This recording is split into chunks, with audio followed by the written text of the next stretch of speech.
আসসালামু আলাইকুম বন্ধুরা, আজকে আমরা দেখব 12 ভোল্টের ট্রান্সফরমার দিয়ে 12 ভোল্ট ব্যাটারি প্যাকগুলোকে চার্জ করা যায় কিনা। তো অনেক চার্জার আছে যেগুলো দিয়ে এই ব্যাটারি প্যাকগুলোকে 100% চার্জ করা যায় না। তো এই ট্রান্সফরমার দিয়ে ব্যাটারি প্যাকগুলোকে কত পার্সেন্ট চার্জ করা যায় সেটি দেখব আজকের ভিডিওতে। তো ভিউয়ার চলুন ভিডিওটি শুরু করা যাক। তো এটি হলো 12 ভোল্ট 3 এম্পিয়ারের একটি ট্রান্সফরমার। তো 12 ভোল্টের ডিভাইসগুলো চালানোর জন্য এটি ব্যবহার করা হয়।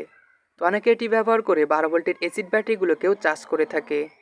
তো আমি এর আউটপুটের সাথে 16 ভোল্ট 1000 মাইক্রোফ্যারাডের একটি ক্যাপাসিটর এবং দুইটি ডায়োড সংযুক্ত করে নিয়েছি।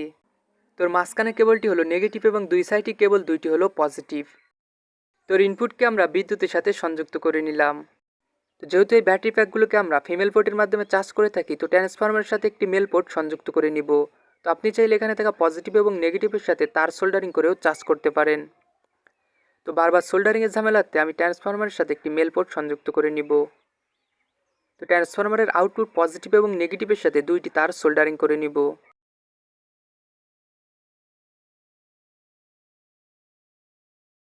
তো এরপর এর সাথে মেল পোর্টটিকে কানেক্ট করে নিব।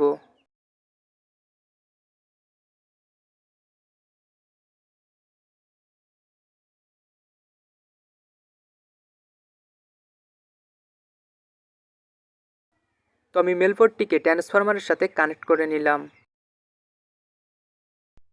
তো এরপর আমরা 12 ভোল্ট 7000 mAh এই ব্যাটারি প্যাকটিকে চার্জ করব।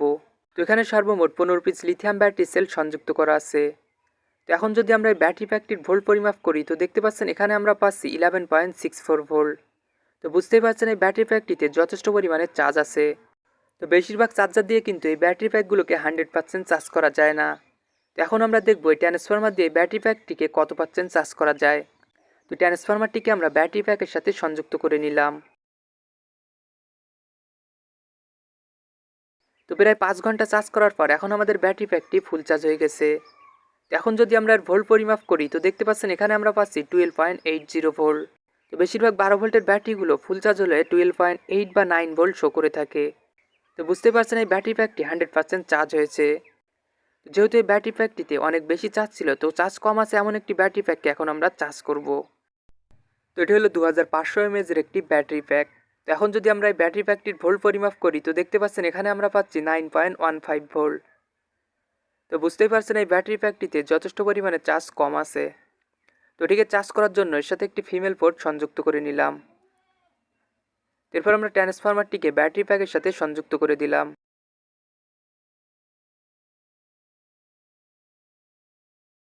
তো প্রায় 5 ঘন্টা চার্জ করার পর এই ব্যাটারি প্যাকটি এখন ফুল চার্জ হয়ে গেছে।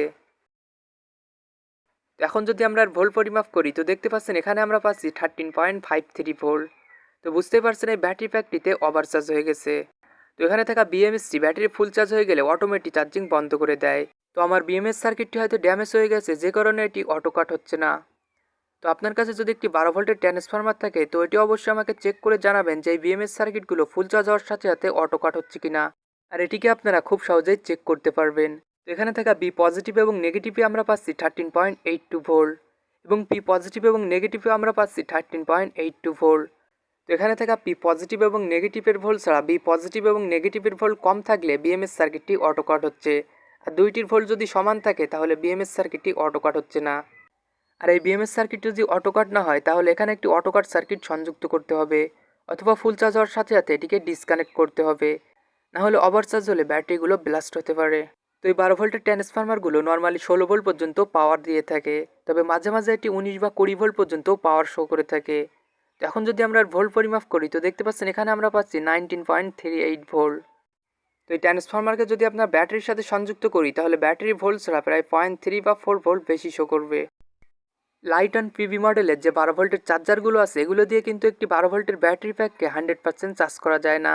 কিন্তু এই 12 ভোল্টের ট্রান্সফরমার দিয়ে আপনারা এই ব্যাটারি প্যাকগুলোকে 100% চার্জ করতে পারবেন। কিন্তু এই বিএমএস সার্কিটগুলো যদি ফুল চার্জ হওয়ার সাথে সাথে অটো কাট না করে, তাহলে এই চার্জারটিকে আপনাকে ডিসকানেক্ট করতে হবে অথবা অটো কাট সার্কিট সংযুক্ত করতে হবে। আর এই 12 ভোল্ট 3 এম্পিয়ার ট্রান্সফরমারগুলোকে আপনারা 150 থেকে 70 টাকার ভিতরে কিনতে পারবেন। তো বন্ধুরা, ভিডিওটি ভালো লাগলে অবশ্যই একটি লাইক করবেন, আর এরকম নতুন নতুন ভিডিও পেতে চাইলে চ্যানেলটি সাবস্ক্রাইব করে পাশে থাকা বেল আইকন অল প্রেস করে দিবেন। তো সকলে ভালো থাকবেন, সুস্থ থাকবেন এবং সাথেই থাকবেন।